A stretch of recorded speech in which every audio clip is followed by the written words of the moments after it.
This is In the Final Analysis. I'm Jim Yockey.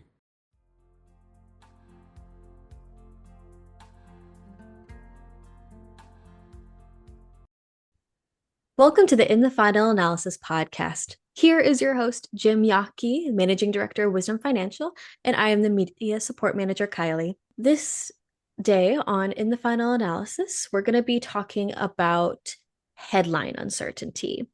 Because we talk about uncertainty a lot here on the podcast and how it relates to your financial journey and your money emotions and all of that good stuff with behavioral finance.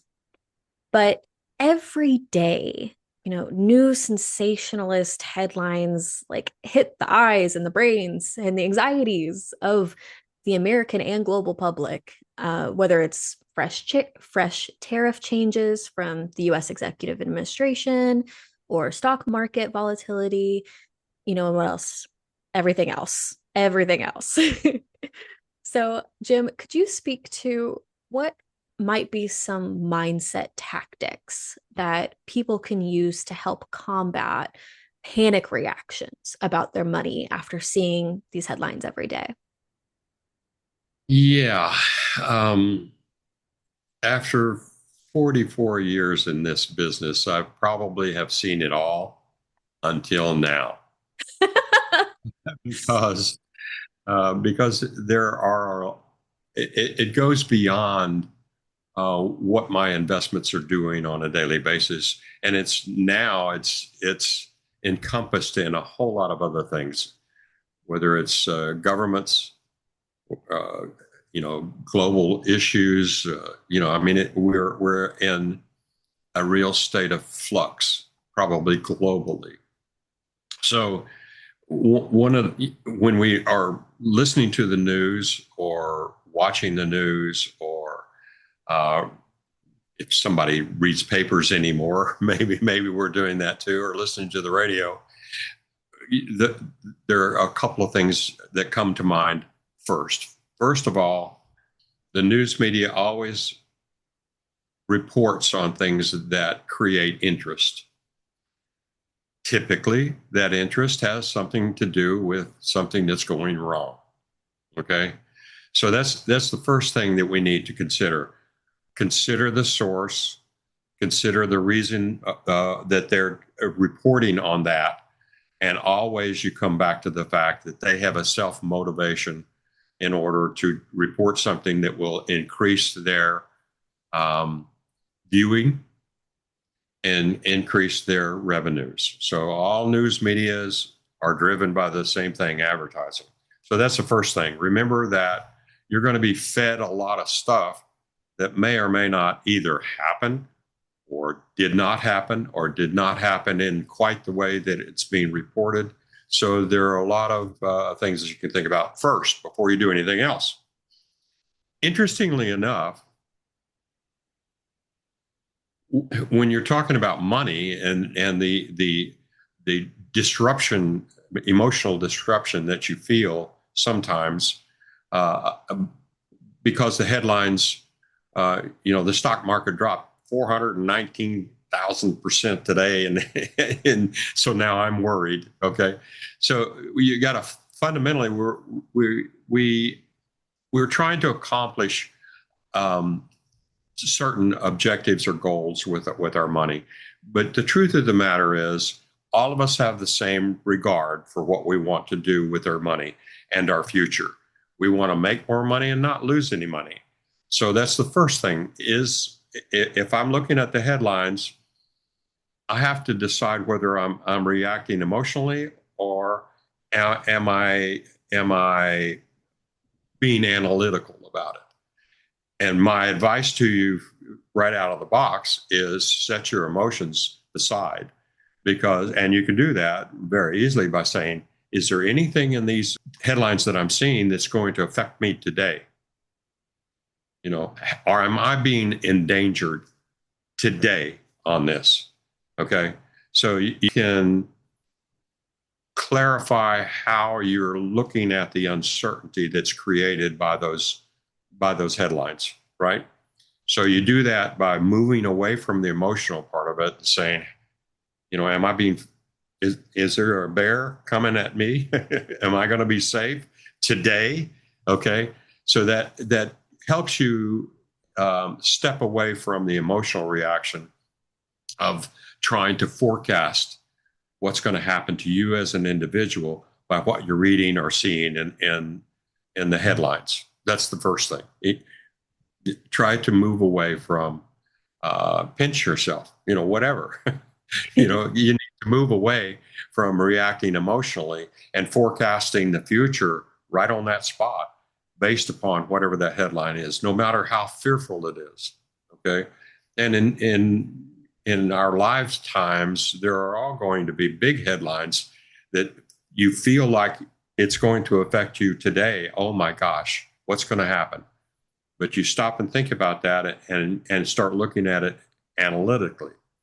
Okay, so you have to take the consideration analytically and say, if I don't have to worry about this for today, then how can I calculate or how can I view what this is going to have to do with me anyway? Is it going to, I'm not invested in any of those things. I'm not in the same position. So I'm just going to dispense with it. Or, because you're looking at it analytically and not emotionally, then you can make a point of saying, well, I'm going to put a number on this, a number of 1 to 10. If I think it's really going to affect me personally, it's a 10. If I think that it's not, it's a 1. Use 1, 5, 1, 10, whatever. And you can actually rank it on how much consideration you need to make for that headline. So that helps you stay analytical about it and unemotional. We get tied up in this. When the real kicker is you don't want to react to something based on the news. You really don't. You want to react to something that's in the news as it affects you directly or your family. And so we need to move into an analytical thing every time you're looking at the at the news media, knowing why they're reporting on that, because of what. It's like weather. We see weather, you check the weather 19 times a day. Is it going to rain today? What's tomorrow going to look like? But we're looking at that analytically. And if we find that there is something that's going to affect us, then we can make a plan, either to address it straight, avoid it, whatever. And interesting, the weather does this for you automatically, because they give you the probability of what the rain call is going to be, or the weather event is going to be. Well, we have a 60% chance of rain today. Okay. Well, so they're already helping you be analytical about it.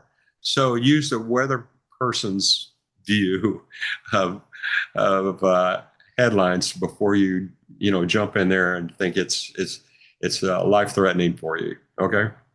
I love that. That helps. But yeah, and I'm sure that it's also worth mentioning, we are calling this headline uncertainty, and we're talking about reacting to headlines. But part of that analytical viewpoint that people should take on is making sure that you're reading past or listening past the headline. Does the actual content of the news broadcast, whether it's written or on TV or whatever, do the details actually affect you? Correct. Absolutely.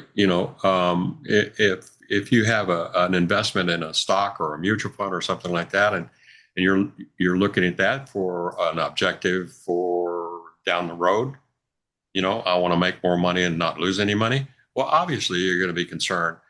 Is this really going to affect me? Okay. Now, this brings up a topic that's sincerely something that we as individuals need to consider.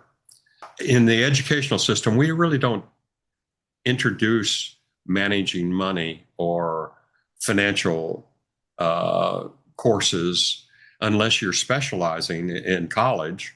Now I understand that there are some high schools are now requiring a course in financial management before they can graduate, which is a wonderful idea. But we don't get a lot of training across the educational landscape unless finance is what your major is, right? So often we take the opinion that, well, we're going to let somebody else make those decisions. We need, if we need the information, we need to go make an investment. We'll ask somebody at some point. Now, the world's changed. You have a couple of different ways of making those kinds of decisions.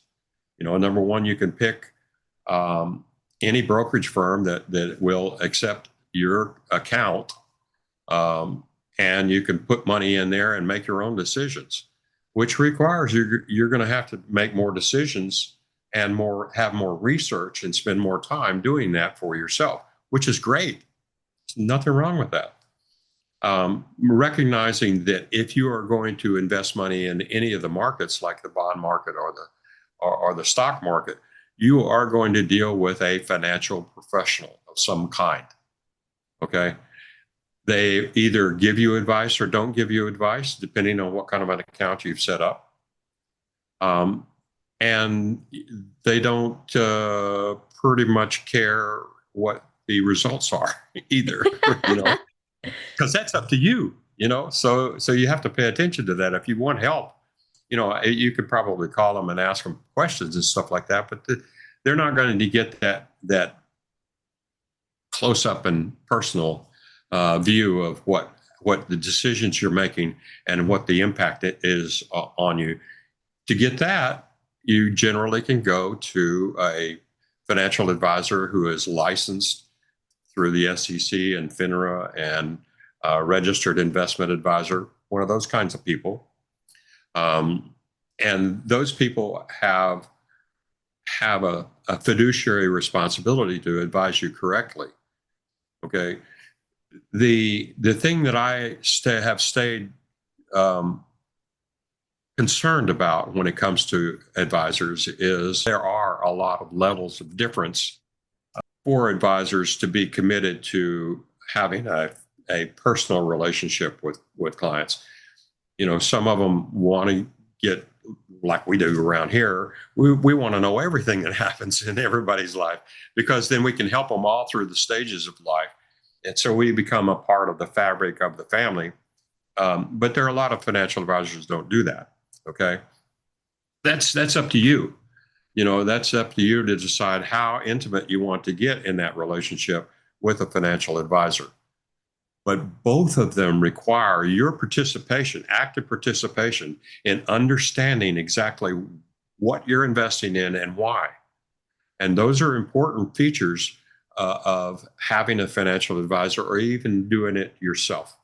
You have to know that you're making a decision for a certain purpose, and you understand what the upside and the downside effects can be on that. But the final comment that I can make about your question is, it's up to you personally to participate intellectually as well as monetarily. And it's only you that ultimately is going to be affected by what you're investing in and why. So you really need to be knowledgeable about what it is. And if you're with an advisor that doesn't take you down that path, you need to find another advisor. Okay. Right. No, yes. Thank you for emphasizing that. That's so important. And especially like during times of economic and investment volatility, like we're seeing lately, what are some of the conversations that a financial advisor might be having with their clients about some ways to participate in financial growth strategies like that while staying protected both intellectually and monetarily? Ooh, that's a very complicated question. Let's see.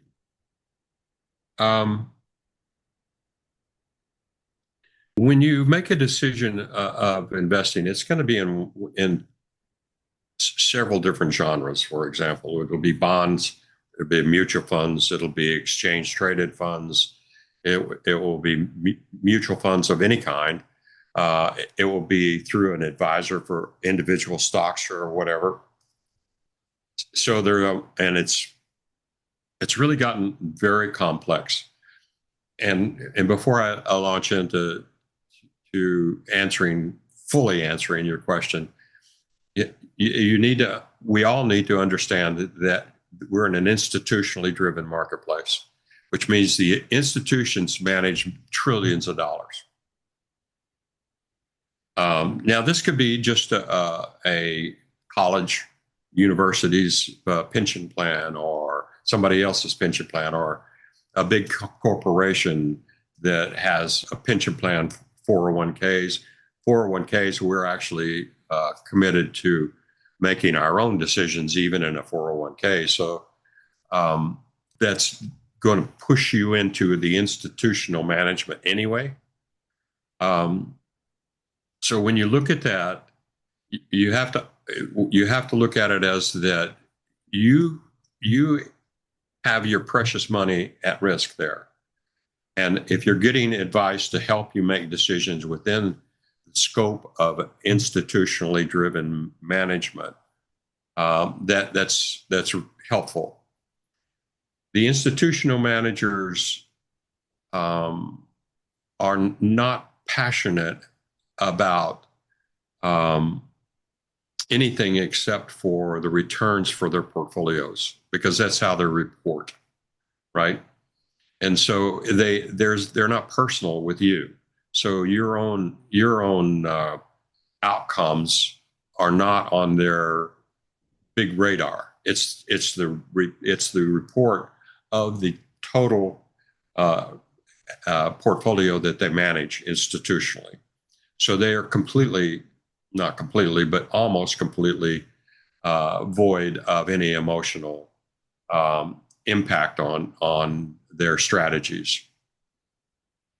It's up to us, however, to be able to know that we're using the right institutional manager,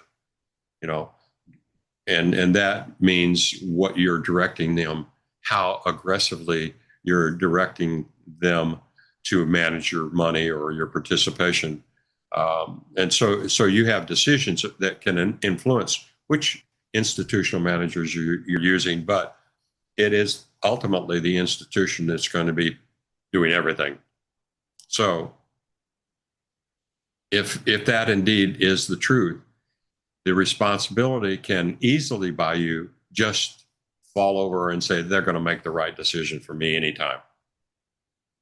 Wrong. Because it's your money and it's precious to you, but it's an aggregation on their part.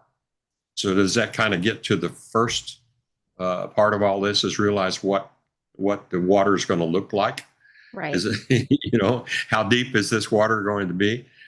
Okay, and do I know how to swim?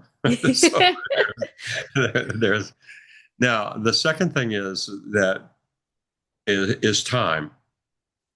In our industry, we have used time as a reckoning point, really, for flows of money and returns.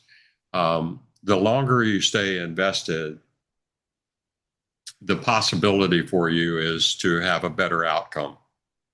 Okay, that's quite unlike if you go to a casino. The longer that you stay there, the more money the casino is going to win from you. Okay, right. So this is not what you want to reverse. you don't want to be at that table too long. Right. So as opposed to then making rational decisions about your investment that may be for the long time.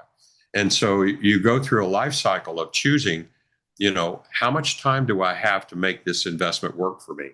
That's a very primary question that you need to ask every time you're placing money on the table. Okay? The older that you are, our industry typically has said, well, as you approach, and some of the 401k plans, for example, have these target funds which say, okay, my retirement's going to be in 2062. Okay, so they're going to invest your money based upon that deadline, right?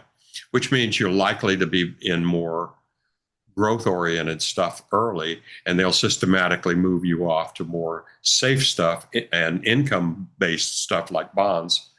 All the way, the closer that you get to that retirement target, you're likely to be more in things that provide income. Well, that's one standard thing that sometimes doesn't work out as well as you think. Okay, because you could actually be in bonds at a time that you really don't need to be in bonds. If interest rates are really high, it's pretty good. But you have to understand that if interest rates start to fall, it could be even better. Or as you're getting into it, and you're buying high, it could be more painful for you. So your decisions still have a play in that. So interestingly enough, many times when you get older, when you're young, you think you have the world and you can invest and it's all going to work out just fine. And, I have a long time. So if I make a mistake, I can make up for it. Well, that's one way to look at it, but not a prudent way. Okay. You need to look at it rationally and say, look, have I made a mistake, and reevaluate how you're invested. As you get older, too, what I have really noticed is that people don't necessarily want to have all of their money and stuff that is delivering some kind of return by sending us cash. Okay, a liquid or a bond, for example, is paying interest. Many people, when they get older, they realize that they got to retirement, for example, thinking that their tax burden was going to go down, and actually it doesn't. So, and a lot of the money that you're going to take as income will come out of your retirement assets, and that's going to be taxed too. So your tax bracket is not going to necessarily go down. Right. Number two, many older people have they've considered that and said, I don't want to take money out of my IRA or whatever, because I have to pay tax on it. So they are still involved in having a portfolio that has growth. It's just that the older that you get, you recognize that you have a shorter time frame if you have a mistake to adjust for that mistake. But the truth of the matter is, if you're investing once you get older, sometimes you're investing it not only for yourself, but for your heirs, your children, your grandchildren, and all that stuff too. So being growth invested, even in the latter parts of your life, is still something that's desirable because it meets what your longer term goals are. Gotcha. So take into consideration this idea of time as being both friendly and your enemy. Okay. So every time you make a decision, or your financial advisor is making a decision to help make a decision with you, ask what's my time frame on this? If something goes, do I have liquidity? Do I have downside protection? Do I have upside? Anything? What's my expectation for upside? Downside, by the way, downside protection has become a whole lot easier for professionals to help you determine whether or not you have downside protection of any kind. It's becoming much more available, but nonetheless, it also takes into consideration the time frame. How long am I going to leave this money in this particular investment? So, did I get around to answering all of that? Yes, thank you so much. Yeah, those are some really great considerations. Whether, you're participating in financial growth strategies by yourself or with an advisor, of making sure that you're thinking, fully 360 about those things. Oh, very important. Yes. And so I know that next time that we're going to be talking a little bit more about some of the biases you might be bringing to those questions and considerations. spoiler alert, we're going to touch onto the sunk cost fallacy, which I believe we've mentioned before in a previous podcast. So get ready for that again, as well as loss aversion bias, which I think a lot of people might be dealing with, especially right now in our volatile economic state. Yeah, the interesting thing about that is we're not only sunk cost, which is we get caught by that all the time, but we also have something we're going to talk about this a lot, loss aversion. We're going Mhm. to talk about that really. It's going to hit you right between the eyes.